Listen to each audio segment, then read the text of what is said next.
दोस्तों, नागमणि एक इच्छाधारी नागिन को बहुत ही शक्तिशाली बना देती है। परंतु कहते हैं कि कार्तिक पूर्णिमा के दिन एक साधारण नागिन भी बगैर मणि के विशेष शक्तियां पाती है। परंतु वो शक्तियां सिर्फ उसी पूर्णिमा की रात तक ही उनके पास होती हैं।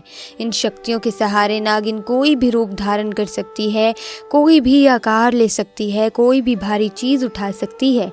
दोस्तों, नागिन महादेव शिव को ही अपना आराध्य मानते हैं। दोस्तों, ये चमत्कारी घटना है उत्तर प्रदेश के छोटे से गांव कहरगढ़ की। दरअसल ये घटना घटित हुई कहरगढ़ के मुखिया और वहां के सबसे धनी इंसान दिनेश के साथ। दिनेश करीब आज से 5 साल पहले एक गरीब और साधारण व्यक्ति का जीवन व्यतीत करते आ रहे थे। वे अक्सर जंगल में अपनी बकरियां चराने जाया करते थे। एक दिन बकरी चराते चराते वे जंगल के थोड़ा अंदर निकल गए। उसी जंगल में एक इच्छाधारी नागिन अपने नाग के साथ एक विशाल पेड़ के पास रहा करती थी। वे नागिन गर्भवती थी। शाम का वक्त था और दिनेश जब उस पेड़ के पास से गुजरा तो उसे वहां एक तेज चमकती चीज दिखाई दी। परंतु साथ ही वे दोनों नागिन भी वहीं थे। उन्हें देख वे थोड़ा सा पहले डर गया और तुरंत ही वहां से जल्दी घर की ओर भागा। सारे रास्ते दिनेश उस चमकती चीज के बारे में ही सोचता रहा, पर नागिन के डर की वजह से वे थोड़ा घबरा गया। लेकिन उस समय दिनेश इतना घबराया हुआ था कि उस समय तो उसने पीछे मुड़कर तक नहीं देखा। परंतु उस रात उसके ध्यान में वो चीज़ जो चमक रही थी वो बार बार आ रही थी।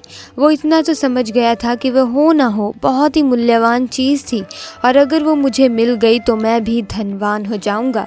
परंतु सबसे बड़ी मुसीबत थी वे दोनों नागिन। अगले दिन वे वापस जंगल उसी पेड़ वाले स्थान पर गया और कुछ दूर खड़े रहकर छिपकर उस पेड़ के पास रह रहे नागिन को देखने लगा। कुछ देर देखने के बाद उसने ध्यान दिया कि नागिन तो गर्भवती है। उस रात वे घर आकर सोचने लगा कि ये अच्छा मौका होगा। जब नागिन अपने बच्चे को जन्म देगी तभी वो नागमणि चोरी कर लेगा, क्योंकि उस समय नागिन कमजोर होगी। बस नाग को ही मारना होगा। दिनेश ने अपने दिमाग में उस चमकती चीज को हासिल करने के सारे तरीके खोज रखे थे। दोस्तों, कहते हैं कि अगर किसी नाग के मुंह की तरफ गोबर मार दिया जाए तो वो अपना होश खो बैठता है। अब दिनेश हर रोज गोबर लेकर उस विशाल पेड़ के पास छुपकर सही मौके का इंतजार करने लगा। एक दिन वो मौका भी दोस्तों आया जब नागिन अपने बच्चे को जन्म देने वाली थी। तभी चुपके से दिनेश ने नाग के मुंह पर तेजी से गोबर मारा और फिर एक बड़े पत्थर से नाग को मार डाला। फिर उसने नागिन और उसके बच्चे को भी मार डाला और उस मणि को उठाकर जल्दी से घर की तरफ निकल पड़ा। दिनेश को कुछ समझ नहीं आ रहा था। वे बहुत ही डरा हुआ था और घबरा भी गया था। परंतु उधर नागिन किसी तरह से बच गई थी, बस बेहोश पड़ी थी। नागिन मानो जैसे बेसुध हो गई हो। जब नागिन को होश आया और उसने अपने बच्चे और पति को मरा देखा तो उसके दुख दर्द का ठिकाना नहीं रहा। वो उस समय गुस्से से पागल हुई जा रही थी। नागिन की आंखों में बदले की आग जल रही थी और वे अब दिनेश और उसके परिवार को मार कर ही शांत होने वाली थी। और उसने दिनेश से बदला लेने की ठानी। परंतु मणि चली जाने के कारण वो अपनी शक्तियों का प्रयोग नहीं कर सकती थी। परंतु अभी भी वे अपना रूप तो बदल ही सकती थी। इधर दिनेश को जैसे ही मणि मिली उसका तो पूरा जीवन ही परिवर्तित हो गया। उसकी फसल इस बार काफ़ी अच्छी हुई और काफ़ी महंगे भाव में बिकी। उसकी तो जैसे लॉटरी लग गई हो, क्योंकि वो जो भी धंधा कर रहा था उसमें उसको हर जगह से लाभ मिल रहा था। और दिनेश को पता था कि ये सब उस चमत्कारिक नागमणि की वजह से ही हो रहा है। गाँव में हर जगह उसका नाम था। दिनेश के इसी रुतबे को देखकर एक अच्छा रिश्ता दिनेश के लिए उसके पास ही गाँव से आया और रीना नाम की एक सुंदर स्त्री से उसका विवाह संपन्न हुआ। रीना अपने पति दिनेश को बहुत प्यार करती थी और बहुत इज्जत देती थी। दोनों एक दूसरे का कदम कदम पर साथ निभाते। उनकी जोड़ी गांव में मिसाल बन चुकी थी।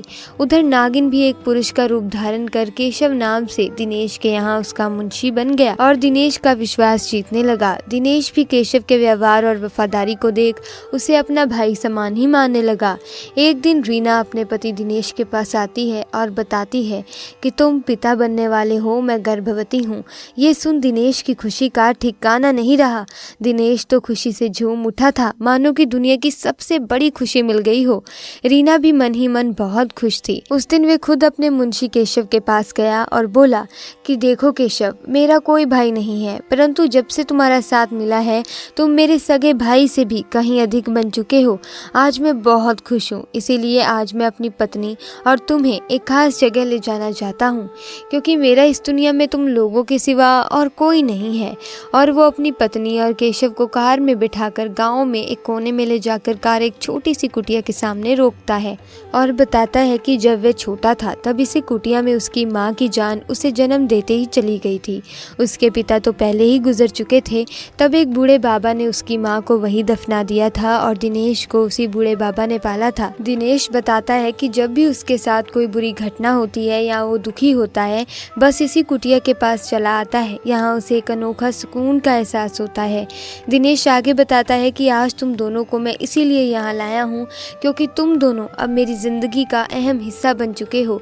दोस्तों, ये सुन सभी की आंखों में पानी भर आता है।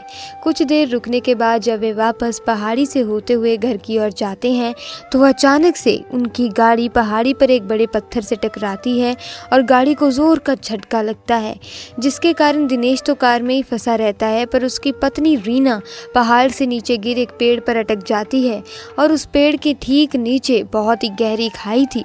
दोस्तों, वो रात कार्तिक पूर्णिमा की ही थी।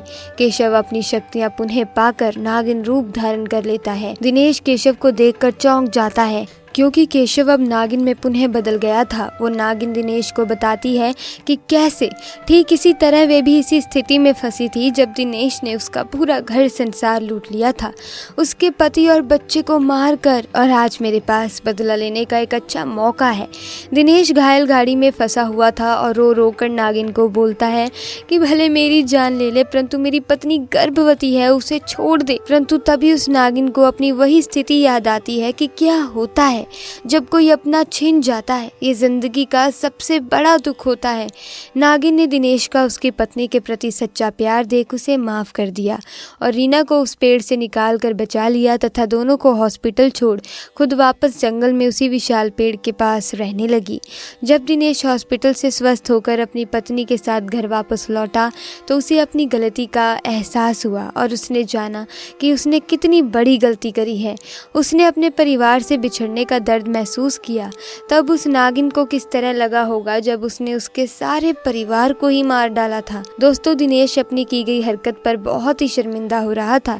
फिर वो नागमणि को लेकर उस विशाल पेड़ के पास जाता है और उस पेड़ के पास नागमणि को रख फूट फूट कर रोने लगता है और शाम को घर वापस आ गया। दोस्तों, कभी कभी इंसान लालच में इतनी बड़ी गलती कर बैठता है कि फिर उस गलती को कभी भी ठीक नहीं किया जा सकता, बस अंत में पछतावा ही रह जाता है। दोस्तों, आपको ये घटना कैसी लगी हमें कमेंट बॉक्स में ज़रूर बताना। और दोस्तों, साथ ही एक बात और भी ध्यान रखें, अगर आपको कहीं भी नाग नागिन दिखते हैं तब उन पर पहले वार नहीं करना चाहिए, बल्कि शांत होकर उनके पास में से गुजर जाना चाहिए। लेकिन फिर भी अगर आपको ज़्यादा डर लग रहा हो तो स्नेक रेस्क्यू टीम को बुलाएं ताकि वो किसी भी तरह के नाग नागिन या साधारण सांप को पकड़कर ले जा सकें। क्योंकि दोस्तों, अगर आप भूलवश ये अनजाने में या किसी सांप को नुकसान भी पहुंचाते हैं तो इसका अंजाम आपको किसी न किसी रूप में भुगतना पड़ ही सकता है। और तो और आप जानते ही हैं कि इच्छाधारी नागिन एक दूसरे के बगैर नहीं रह सकते।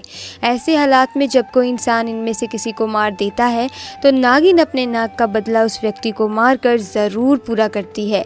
तो दोस्तों, अगर वीडियो अच्छी लगी तो वीडियो को लाइक करें, चैनल को सब्सक्राइब करें। मिलेंगे अगली वीडियो में। आपका बहुत बहुत धन्यवाद।